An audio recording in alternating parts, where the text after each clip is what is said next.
There we go. There we go. We're getting live and in color. Live and in color. There we go. Hey, what's up, Ma? Welcome, welcome, welcome. Hope you've had an amazing week. We're back outside. All right, there we go. Man, good, good, good, good.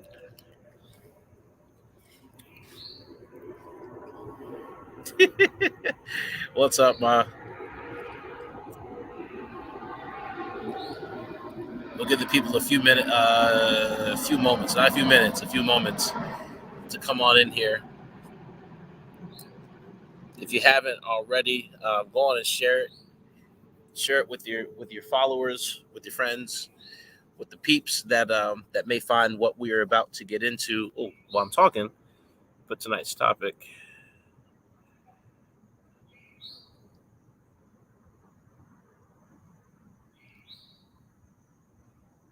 down here. Perfect. Pin that. Good, good, good, good, good, good.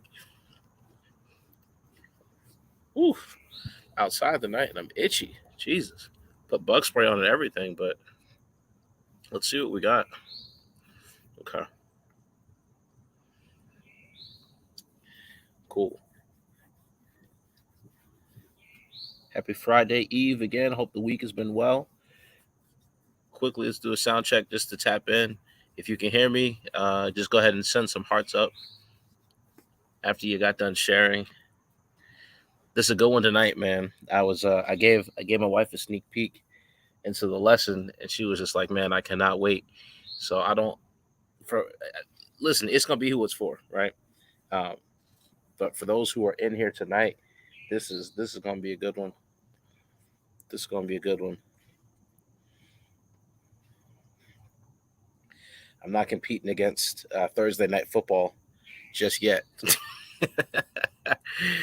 Not yet. Not yet. Soon cometh. A couple of weeks, I'll be competing with the NFL, but that's all right. We're gonna do what we do. We're gonna do what we do. I got a quick lesson for you tonight. I got about 12 solid minutes for you, and I don't even have a lot of points to share. Um, but this message is I think life changing. Life changing. Listen, so let's get after it. My name is Rob Woods. This is Kingdom Talk Live. I am the co-founder of a movement we call Kingdom Hustle, where our purpose, is to help you find yours, and we believe in doing church differently. I'm outside again, right? Outside again. We getting it in. It's something about this. Excuse me. There's something about this air that just really works well. Um, Shout out to Cheryl White. She's like, I need outside. I need outside. I was like, all right, let's see if we can make it work. See if we can make it do what it do. And so tonight we are back outside, and I want to jump into this lesson and share with you what I believe can be a nugget that can help transform your life if you allow it. Okay, I preface it with that. Transform your life if you allow it. Transformation can happen to us, and it can also happen through us, right? And it also happens for us. So transformation has three different levels it can hit us. It can hit us. It can be to us. It can be for us, and it can be through us, right? And so tonight, I think it's a triple decker type thing, and I don't want to keep pumping it up, but I think this can be life changing for sure. And so um, I hope you've had a fantastic week. I hope it has been a week of learning and productivity and creativity, and it's been a week where you learned something new about you. And I pray that it's been a week that you learned something new about God. All right. And so, as we get ready to get into this lesson, my intro is a little too long. We get into this lesson, man. Um, yeah. So listen. I hope you've had an amazing week. I want to tackle this piece on. Last week we talked about value, right? We talked about value, and we used the story of Jesus going by the water and giving an invitation for people to follow him, and that value is perceived and it is also received, right? And when we understand that there's the perception of value and that there's the reception of value, we understand that there's an exchange that is happening. And that exchange that happens is divine. That exchange that happens is intentional. That exchange that happens is on purpose, right? God does not waste movement. He does not waste seed. He does not waste opportunity. He does not waste anything that he has created. It has a purpose. It exists for a reason, which is why your life is not your life is not by happenstance. Your life is not a mistake, and nothing that happened in your life, even if it is by your own will and decision making, did it not happen for a purpose and a reason. To that end, I want to kind of jump into tonight's lesson. It's a play. It's a play. It's a hard play. What's up, y'all? It's a hard play. Manny, what's up, my guy? It is a hard play on Drake, not Drake, DJ Khaled. God did. They didn't believe in us. God did. And so I'm using that tonight because I want to set it up. Because the reality is sometimes when we say God did or God did it or it's on God, sometimes we always look at it, majority of the time, we'll look at it from a place of blessing and a place of prosperity. But sometimes God allows, right, negative things to happen or trying things to happen, and if we're not careful, we can get ourselves into a posture where we get upset and frustrated and we have angst towards God because of the season or the situation that we're in. And I want to provide some commentary and some perhaps some guidelines, right? Some demarcate marks of demarcation for us to help navigate through those seasons when it feels like you are being tested, you are being tried, and you are down to your last, whatever the case may be. All right. So tonight, I want to hit up Job. Job offers us some insight, some real good insight. Job 1. I'm not going any further than that. Job 1. Let me pull it up. Job 1, 6 and 7.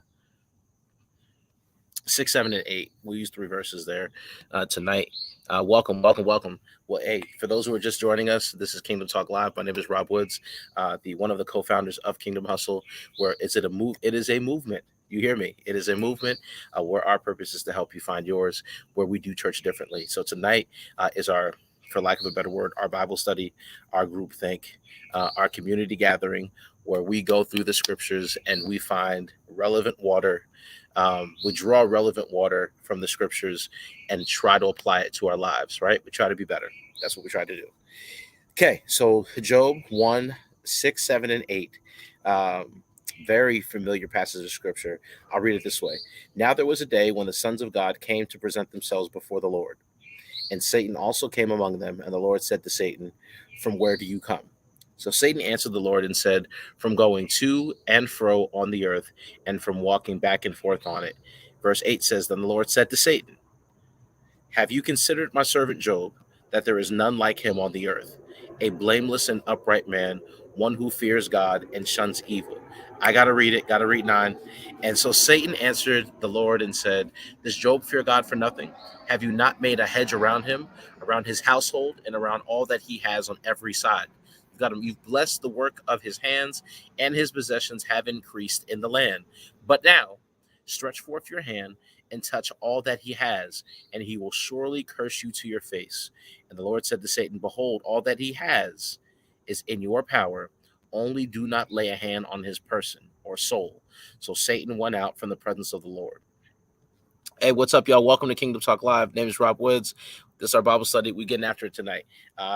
God did it, right? That's the topic that we're looking at it tonight. And I preface it again by saying sometimes what God allows to happen is something that we did not budget for, we didn't expect, we didn't anticipate, and we really didn't want to be bothered with it.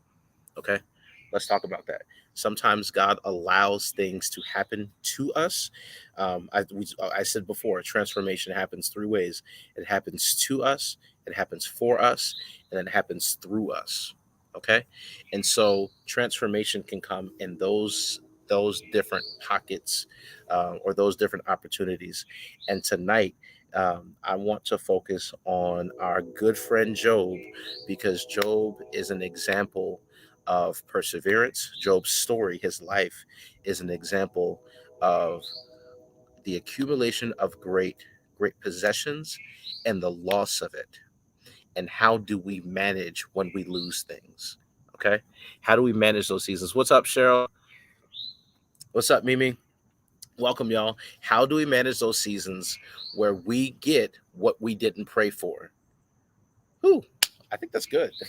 How do we get those seasons where it's unexpected?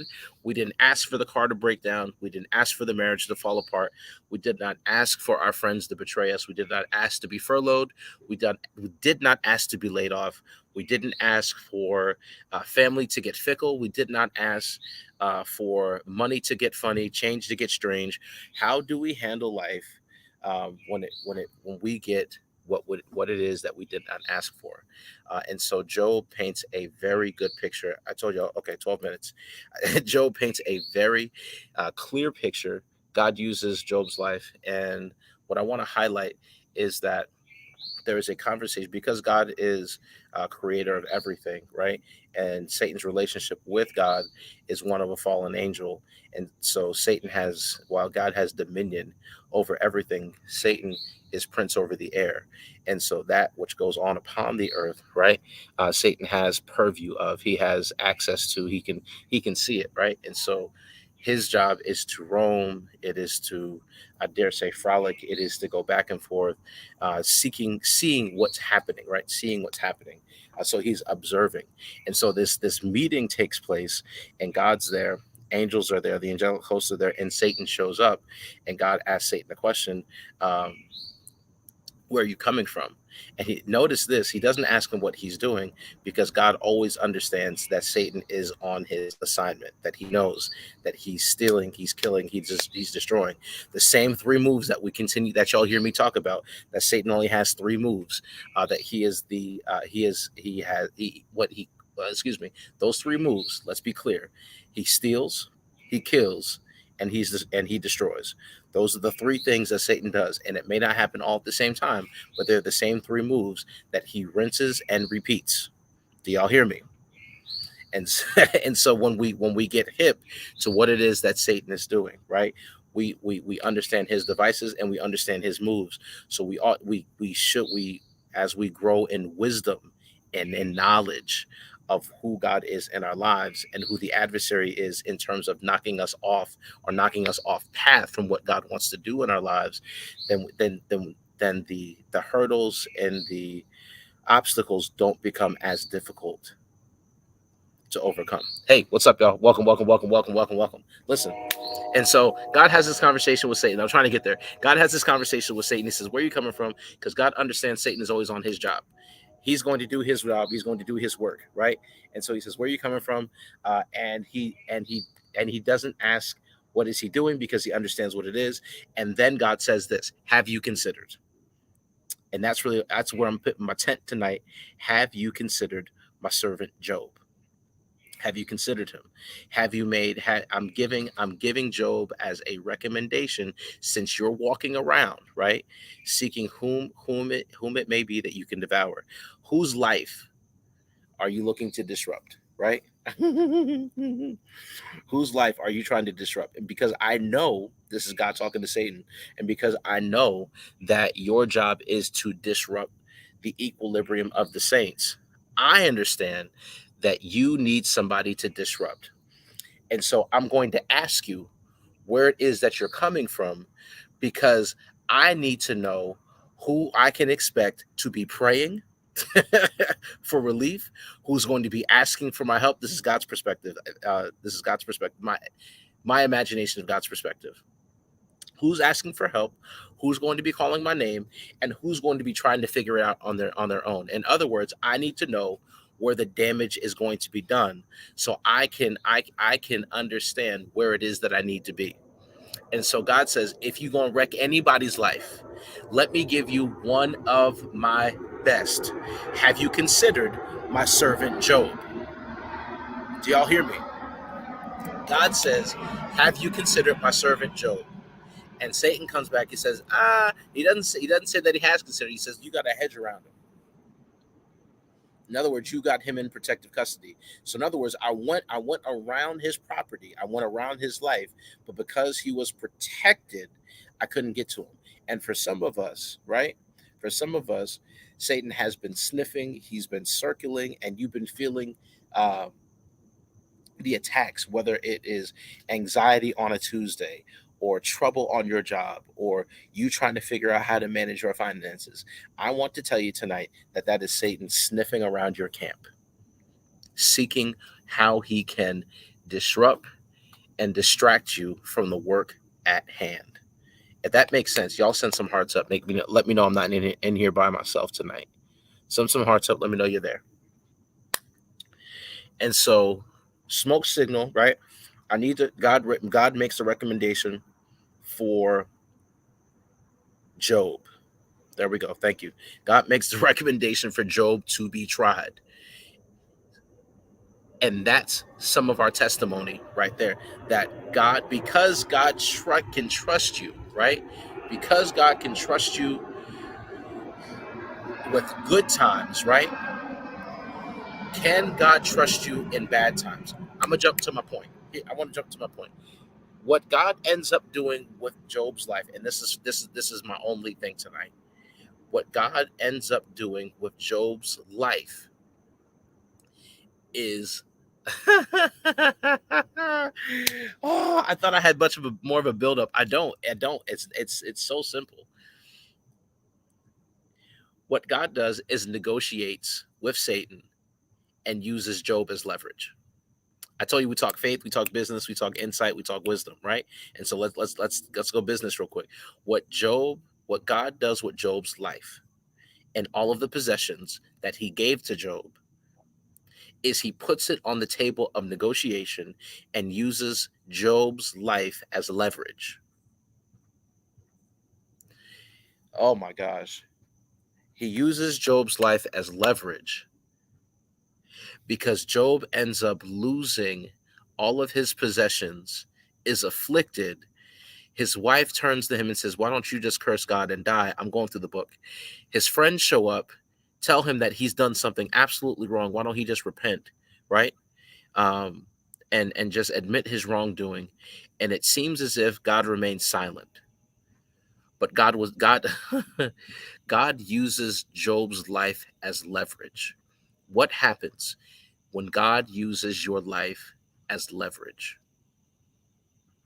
The leverage I'm talking about is God makes the recommendation. First of all, can God recommend your life to be tried? Are you close enough with God, right? That you can walk with him through that he can trust you in a storm that he sends you through. I hope you're getting this tonight. What happens when the trouble in your life has been ordained and ordered by God?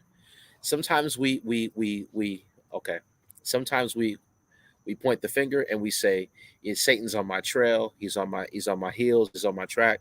This is the devil. This, that, and the third. Ain't nothing but the devil." Sometimes it's not. Sometimes it's not Satan.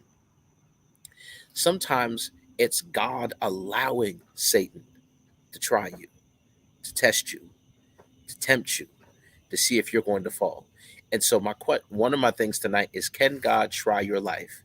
And then what do you do when God uses your life as leverage?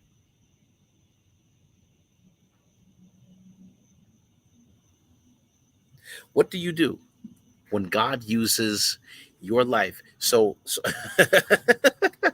what do you do when God uses your life as leverage? When he says, "Listen, have you considered Matt? Have you considered Mimi? Have you considered Manny? Have you considered Robert? Have you considered Quinella? Have you considered them? Because I know what's in them. And because I know what's in them, I trust them in a storm that I'm putting them in, because I know what's in them won't leave them when it seems as if I've left them. It is like a parent who leaves the house and leaves their child with a babysitter. And the expectation of that child is to give that babysitter the same intention and level of attention and level of respect, right? That they would give the parent if the parent was home. You and I both know that when the cats when the parents are away, the kids will play. And so can you respond the way God has designed you and desires for you to respond when it seems as if he is silent? This here is a lesson in perseverance. It is a lesson in long suffering. It is a lesson in holding your peace because you understand that getting through this season means so much to the development of your faith that if you, I'm talking too much now, that you've got to get through this season. That God would not just lead you into a space where he would just leave you there by yourself.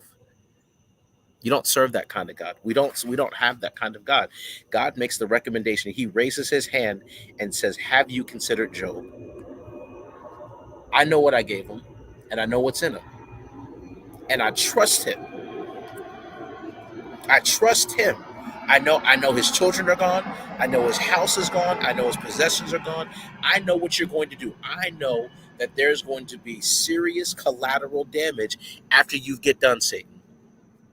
But I trust the God that's in him enough to know, for him to know that he's not going to pull the plug when it looks like I'm silent. And it looks like I'm not going to respond. And it looks like I set him up for failure. Some of us, and myself included, got upset when it looked as if God was being silent because it felt like he had left us and abandoned us. He was developing us, and he was purging us of the people, of the possessions, and the places that were around us that we no longer needed, because he was trying to create a level of dependency in us that only he could bring. I hope you shared this tonight. And if you didn't share it, I hope it's for you.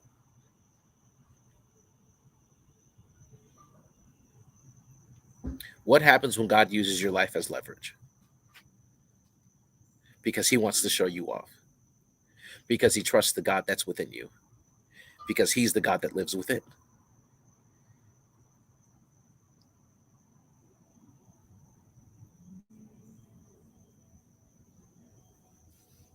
What happens? What happens? Job's life is an example of what you do when your life is used as leverage. He remains faithful. His wife says, "Why don't you just curse God to his face and die?" In other words, man, get out your misery. Get out your misery, man. Give up. Throw in the towel.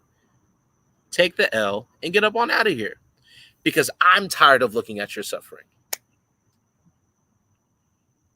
I'm tired of looking at you. And in that season, God will expose and reveal to you the people who are not connected to you for the next place that you're going towards. In other words, he's going to show you who's with you and who's not with you. Because then the three friends show up. I'm going through the book. Then the three friends show up and they say, "Man, surely you have done something that has frustrated and angered God, because this looks like the wrath of God. I mean, you've got boils and your skin is tore up. You look like you got monkeypox, my boy. Why don't you just tell God you're sorry and get this over with?"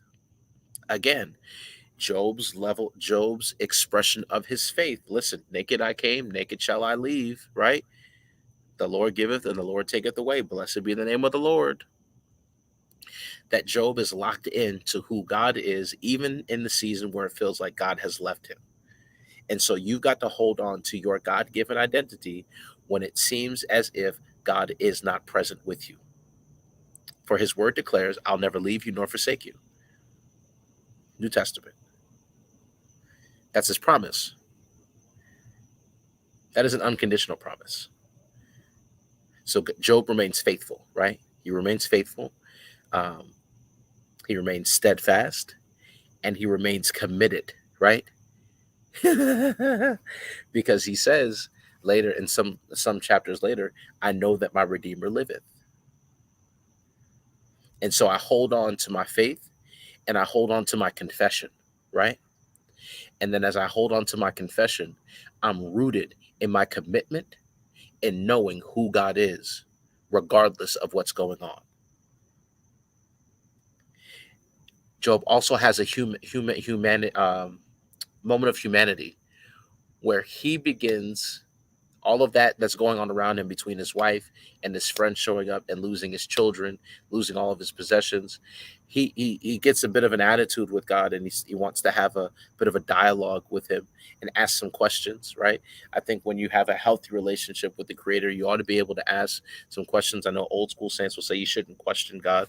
Um, I don't agree with that. I believe we ought to be able to have some dialogue, some holy discontent with what God may be doing, and ask Him for the revelation to help us understand what it is that He is doing in our life, so we don't short circuit. But then God ends up speaking to Job later and asking him, "Where were you when I started this thing? Where were you when I put the sky in its place and the stars in its place? Where were you when I filled the oceans with water?" I'm paraphrasing, but that's the question that God begins to ask. Where were you? Where were you? Where were you? Where were you when I created all of this? Don't you think, Job? What would make you think that I would set you up for failure? Look how intricate how intimately and intricately woven all of these things together. Look at how I did this. Look at my incredible divine design of life, of abundance, of creation. What makes you think, Job, that I didn't account for your life? And what makes you think that if I did if what makes you think that I would set you up for failure? What makes you think that?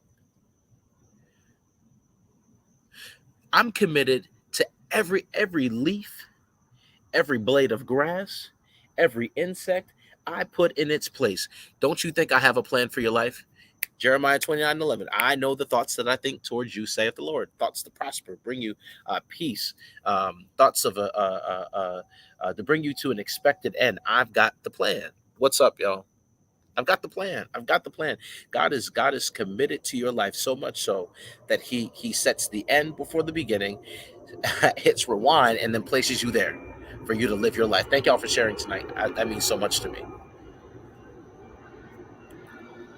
What makes you think that God is not committed to your life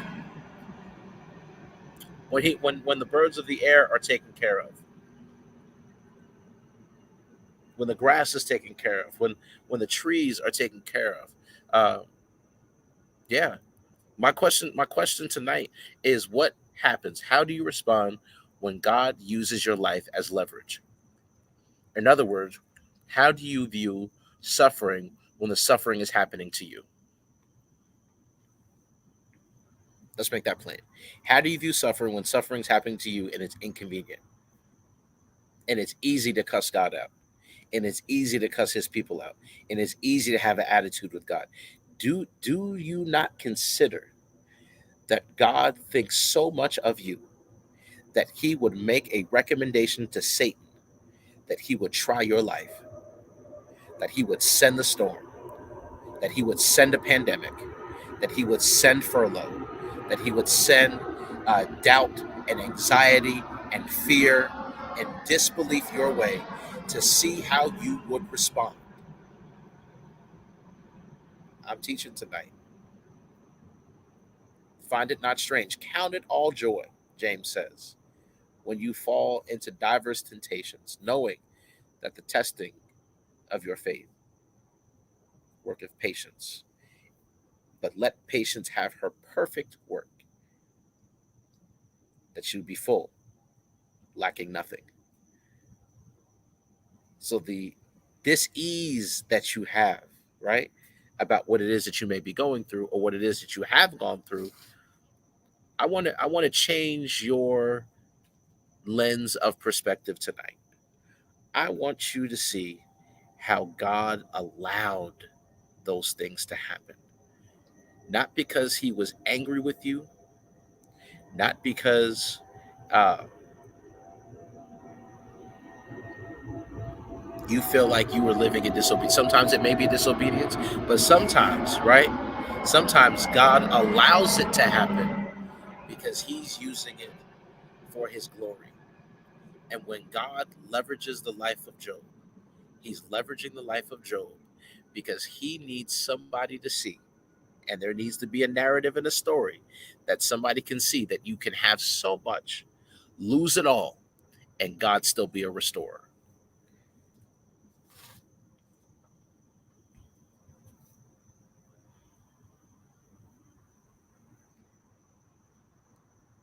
You lost some money. I get it. God can restore it. You lost a loved one. That hurts. But God can give you somebody that can help get you over that bridge. You lost a job. I get that. God can get you another one. Losing your patience on your last nerve. I get that. God's got a lot more nerve to give you. Strength to you, my friend. Right? I'm weak. I'm upset. I'm tired. Don't feel like going on. You just got recommended. And your job is to hang in there. Your job is to fight the good fight. Your job is to stand still and know that he is God. What happens when God uses your life as leverage? What happens when you become the point of leverage in a conversation between God and Satan? You love God, but God gives permission to Satan to try your life because he trusts and he knows the God that's in you will stand up when the God outside of you seems to be silent and non existent. I hope that makes sense tonight. I'm over my time. I'm over my time, but I had to get that out. I had to get that out. Listen, if this has been a blessing to you, um, and I've been seeing in the comments, I really tried to lock in. Uh, thank you. We bless God for tonight. We bless God for tonight. If you're not following, please follow us at Kingdom Hustle. Uh, keep going. Y'all listen, I don't want to be accused of abusing or hoarding anyone else's time. We get after this every Thursday night, right? At 8 o'clock. From about 8 to 8:30, 8 to 8:20, 8 to 8:25, depending on what happens tonight. Tonight, God put us on one. And so I'm grateful for the Spirit of God, the Spirit of Christ that rest on this movement. That this is a train that is not stopping anytime soon. We are remaining obedient to what it is that God wants from us. Our purpose is to help other people find theirs, and we believe in doing church a little differently. Hence, you see our setup. Um, but yeah, but that's our call. That is our mission. That is the work that we're going to continue to do. So here, if you do me this favor, if you're not following us at Kingdom Hustle, please tap in, take a look at some of our other work. We've got a community on Patreon that we're in the process of building. There is so much teaching that is getting ready to come forth, and that's faith, and business. All right.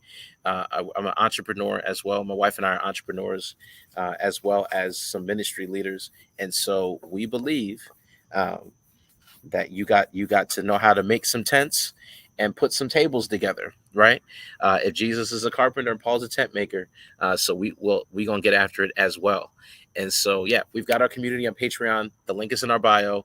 Feel free to go there, take a look at it. That's how you can support us on a monthly basis. Um,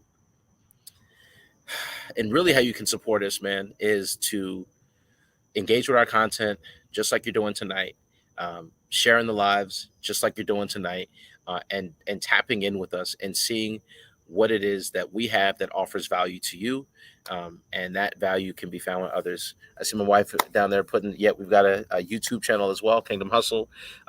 Those, if you want to sow a seed, you can do that as well. uh, we don't want to rob anyone of an opportunity to be able to sow into good ground, and we believe this is good ground. Whatever you send, it goes to continue the work of this ministry and movement, and so we're grateful for that. um, Trying to think, what else is there? We did Patreon, YouTube, got it, perfect. Yeah, so if you want to sow into this word, man, if this word has been richly a rich investment into your life and giving you some clarity, please go ahead and do that. We've also got merchandise available as well at kingdom-hustle.com. Um, yep, go there, get you a t-shirt, get you a memorial stone to remember tonight, huh? Get you something to remember tonight. That, yeah, that transformation doesn't happen to us or from us or through us. Well, it happens in those three ways: to us, for us, and through us, right? And so how do you transform a community? How do you transform yourself? You start to have different behaviors, and that's what we want to help address and adjust here on this end with Kingdom Hustle. Again, my name, if you're coming in late, my name is Robert Woods. I'm the co-founder of Kingdom Hustle, um, where our purpose is to help you find yours, and we do church a bit differently. All right, and so that is it for tonight. What happens when God uses your life as leverage? My God, jeez, oh man, that's a good one. That is a good one. Lord, you on it tonight. All right, listen. Um, if there are any questions, listen, y'all tell me. I see you still in the room. If this has been a blessing to you, send those hearts up, put some comments in the chat. To you that have shared it, I celebrate you tonight. Thank you so much. We thank God for you. Um, yeah, I love it. I love it. I love it. I love it. All right, listen, I'm out. I want you to have an amazing weekend. Y'all be safe. We'll be back here next Thursday, same bat time, same bat channel, 8 p.m. Tell a friend, tell your mama, tell your cousin and them, tell your enemy, tell your coworker, tell your boss. My boy Rob's coming on 8 o'clock. Instagram Live, Kingdom Talk Live. We talking faith, business, entrepreneur. We doing it. We letting God loose and letting him have his way. Listen, I love y'all so much. Thank you for rocking with us. It means the world. It means the world. All right. I love you much. Have an amazing Friday Eve. Have an amazing and safe weekend. And we'll see y'all next week. All right. Tap in, check out our content in between. We don't just disappear. We still here. But y'all, I'll catch y'all live next week. All right. Peace. Love you.